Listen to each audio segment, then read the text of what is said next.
Liverpool are reportedly preparing a massive €80 million move for one of Barcelona's standout defenders. Meanwhile, Manchester United appear to have finally ended their long-running managerial saga, and the name at the center of it all is one very few supporters expected. At the same time, Casemiro could be heading toward Major League Soccer, while Anthony Gordon is now being linked with a surprising switch away from the Premier League and into La Liga. There is plenty to unpack in today's football chaos. Before diving into the drama, there is one quick favor to ask. Hitting that like button genuinely makes a huge difference for the channel. It helps these videos reach more football fans and keeps the daily transfer madness rolling. Now, with that out of the way, let's get straight into the action. Manchester United have reportedly decided to end their exhausting managerial search once and for all. According to the latest reports, Ineos are scrapping their lengthy shortlist and preparing to hand Michael Carrick the permanent role at Old Trafford. Fabrizio Romano claims the green light has already been given internally, with only the final paperwork left before the official announcement arrives. It feels like classic Manchester United theatre. After months of searching for an outside visionary, the club may have ended up trusting the quiet figure already inside the building. Carrick has stepped in following Ruben Amorim's disastrous collapse and somehow transformed the atmosphere almost overnight. 10 victories in 14 matches, including impressive wins over Liverpool, Arsenal, and Manchester City, left the board with very few arguments against him. The decisive moment reportedly came when Carrick mathematically secured Champions League qualification. That achievement instantly shifted the mood inside the club. This was never about sentimentality or nostalgia. United's hierarchy simply saw a manager stabilizing a project that had been spiraling out of control while simultaneously restoring the financial rewards that come with Europe's biggest competition.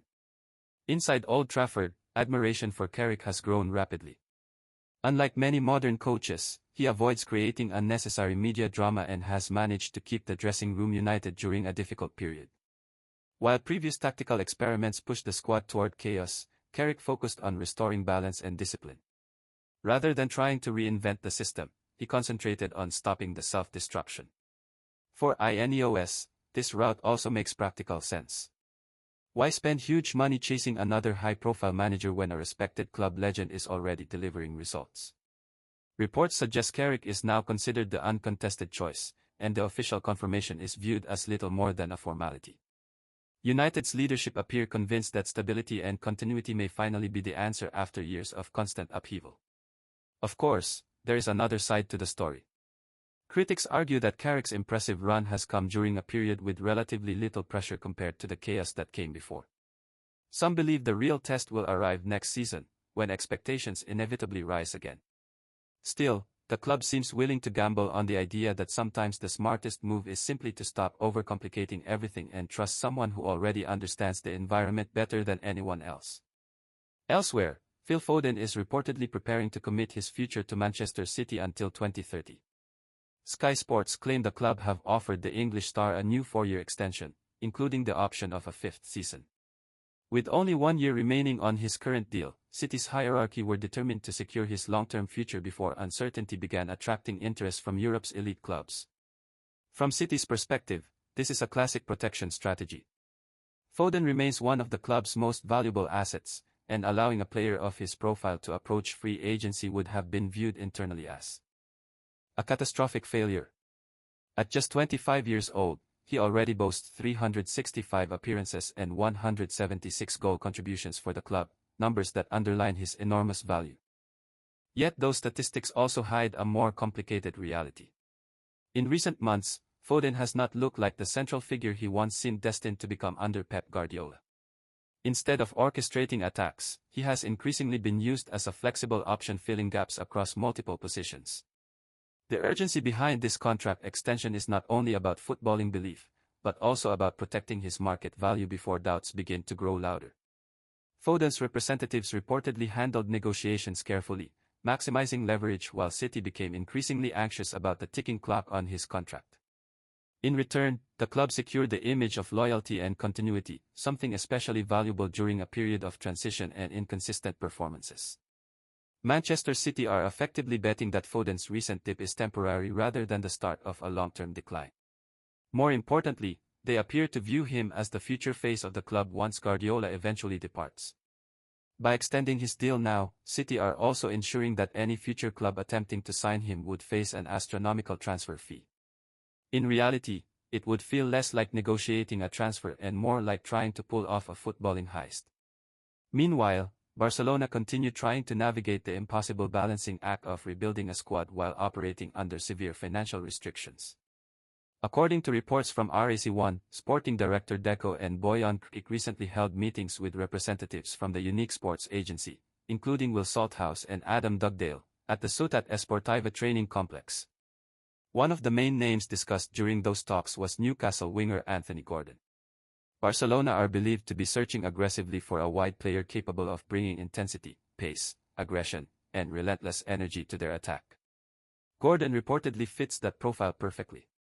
His direct running style and work rate are qualities the Catalans feel their current frontline desperately lacks, especially in high-pressure matches where physicality and tempo become decisive. Anthony Gordon is not the kind of winger who quietly drifts through matches. He overwhelms defenders with relentless pace, aggression, and raw physical intensity. Every run feels explosive, every attack chaotic for the opposition backline. That is exactly why Barcelona are so interested in him. The problem, however, is the same one haunting almost every major move they attempt these days: money. Newcastle United hold all the power in this situation. Gordon's contract runs until 2030, meaning the club are under absolutely no pressure to sell. An asking price somewhere around €80 million feels almost impossible for Barcelona to justify given their current financial condition. This is the same board that has reportedly spent weeks debating whether they can even afford to activate Marcus Rashford's €30 million option. Deco may crave more energy and dynamism in the attack, but every conversation eventually crashes into financial fair play restrictions and budget limitations. Signing a player of Gordon's level without sacrificing important assets elsewhere in the squad would require either financial genius or complete recklessness. And just when Barcelona thought the situation could not become more complicated, Bayern Munich entered the picture. The German giants have reportedly been monitoring Gordon for quite some time and have already opened direct communication with his representatives. Bayern's strategy is brutally straightforward. They need attacking reinforcements, they have the financial muscle to make it happen, and they have little interest in dragging negotiations across an entire summer. While Barcelona are busy designing complicated payment structures and installment plans, Bayern are standing there prepared to close the deal immediately. And honestly, some of you watching these videos treat the like button with the same caution Barcelona use when checking their bank accounts. Relax lads, dropping a like costs less than a Barca transfer installment and will not trigger financial fair play investigations. Show a bit of support and keep the football chaos rolling. From a footballing perspective, Gordon feels almost tailor-made for the Bundesliga. Direct, explosive, relentless, and brutally effective in transition. Trying to compete financially against both Newcastle and Bayern under these circumstances looks incredibly difficult for Barcelona. This summer may end up becoming another major test for Joan Laporta's leadership. Unless the Catalans generate serious funds through painful player sales, Gordon could simply become another ambitious target that never moves beyond Deco's notebook. Trying to outbid Newcastle while simultaneously battling Bayern is like sitting at a poker table with empty pockets. The confidence might look impressive for a while, but eventually the chips disappear and reality catches up. Meanwhile, Casemiro appears ready to swap Manchester's endless reign for the beaches of Miami, and he is approaching the move with surprising practicality. According to Sky Sports, the Brazilian midfielder is willing to accept a substantial salary reduction in order to join Inter Miami and become part of their growing superstar project. The logic behind the move is simple. Instead of heading to Saudi Arabia for one final payday, Casemiro seems more interested in spending the closing years of his career alongside Lionel Messi in a far more glamorous environment. For Major League Soccer, the transfer would be another enormous marketing victory. For Casemiro himself, it offers the perfect combination of prestige, lifestyle, and footballing relevance. What makes the situation especially ironic is the timing. Casemiro is leaving just as he has started looking like an elite midfielder again. Earlier in the season, Jamie Carragher openly suggested the Brazilian should consider leaving football before football left him behind. Instead of fading away, Casemiro responded with a remarkable resurgence, producing one of his strongest campaigns since arriving at Old Trafford. Now Manchester United face a difficult dilemma.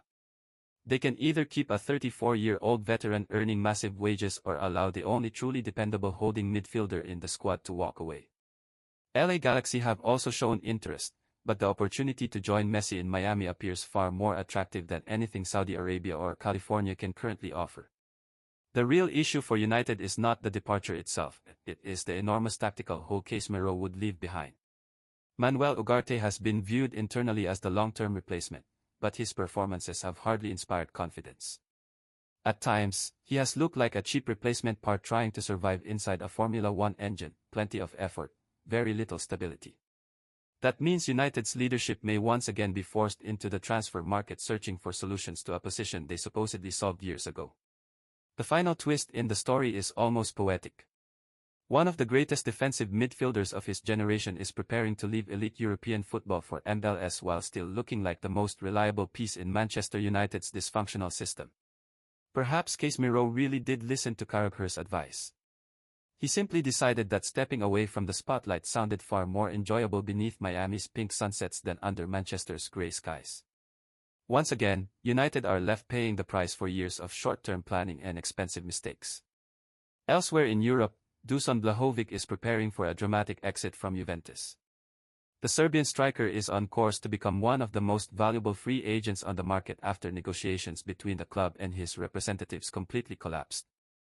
According to Gazzetta dello Sport, Juventus executives have already gone through 5 exhausting rounds of discussions with Vlahovic's camp, yet every meeting has ended exactly the same way, deadlock. The club desperately attempted to rescue the situation, but there is now growing acceptance in Turin that an agreement may simply be impossible. Negotiating with Vlahovic's representatives has reportedly become every bit as frustrating as trying to predict his performances in big matches. Both sides are now locked in a battle of patience, with time strongly favoring the player's camp. The closer he moves toward free agency, the larger the potential signing bonus becomes for whichever club eventually secures him. For Juventus, the entire saga has become another painful reminder of modern football's financial realities. A player once viewed as the future centerpiece of the project could now walk away for nothing, leaving the club to reflect on years of inconsistent performances, failed negotiations, and mounting frustration. The real issue surrounding Dusan Vlahovic is not actually his salary demands. A deal worth €6 million net per season over 2 years is something Juventus could comfortably manage without much difficulty.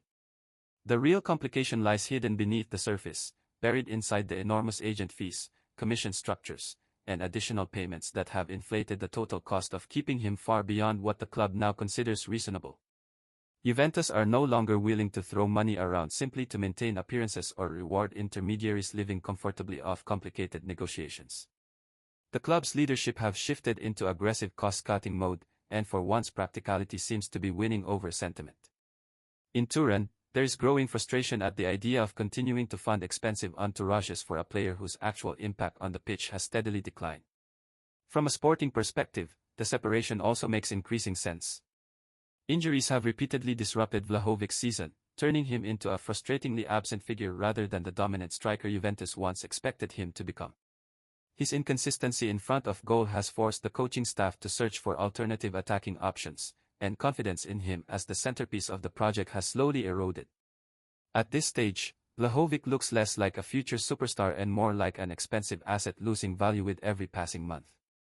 Questions about his physical reliability have only intensified, and extending his contract under the current financial demands would effectively trap Juventus in another long-term financial burden for a player who may no longer be capable of sustaining elite-level consistency. The club have now reached a harsh but calculated conclusion. Rather than endlessly negotiating with agents and absorbing escalating costs, Juventus appear prepared to accept the transfer as a failed investment, allow the Serbian striker to leave for free, and finally move on. It is a painful decision, but one the hierarchy increasingly views as necessary to prevent further financial damage while the memory of Vlahovic's early promise continues fading away. Meanwhile, Liverpool's injury crisis has become so severe that the club are no longer simply searching for defensive quality, they are searching for reliability. According to Mundo Deportivo, the Reds have identified Jules Koundé as a major target, and the interest feels driven more by necessity than ambition. Connor Bradley is sidelined for the remainder of the season. Jeremy Frimpong reportedly spends more time undergoing medical examinations than playing football, and Liverpool's defensive depth is collapsing under constant injury setbacks. With Joe Gomez and several other defenders repeatedly unavailable, Arne Slot appears desperate for one thing above all else, a player who can actually stay fit. That is where Kounde becomes such an attractive option. The French defender has built a reputation for remarkable durability, recording 8 consecutive seasons of over 40 appearances dating all the way back to his time at Bordeaux. In modern football, especially for a Liverpool squad constantly battling injuries, that level of consistency is almost priceless. At Barcelona, Kounde has often been used as a solution on the right side of defense despite clearly preferring a more central role. Hansi Flick continues to trust him regularly, but behind the scenes the situation is heavily influenced by Barcelona's financial struggles. The club still needs major sales to stabilize the wage structure and balance the books, and Spanish media outlets have already started subtly highlighting Kounde's occasional defensive mistakes, a familiar tactic often used before an important transfer sale. An €80 million valuation may sound enormous, but compared to the player's official release clause, it almost appears reasonable. Liverpool are not just paying for talent here. They are paying for availability, durability, and dependability, qualities their squad currently lacks badly. Kounde may not be flawless positionally, but he possesses something incredibly rare in today's game: reliability. While Liverpool's other defenders continue cycling through treatment rooms and rehabilitation programs, the Frenchman simply keeps playing week after week without interruption. For a club drowning in injury problems, that reliability could easily become more valuable than flashy technical brilliance. And speaking of reliability, some of you watch every single video without subscribing, which honestly feels a bit like Liverpool's injury record this season. Always present when things are calm, but missing the moment real support is needed. Do yourselves a favor, hit subscribe and turn on the bell notification. It costs absolutely nothing, will not damage your knees or hamstrings, and guarantees you will not miss the next wave of football chaos before Liverpool's defenders finally return from the treatment table. At this point, Anfield may have finally realized a simple truth. The best defender is not necessarily the most elegant or expensive one. It is the player who spends more time on the pitch than inside the medical room.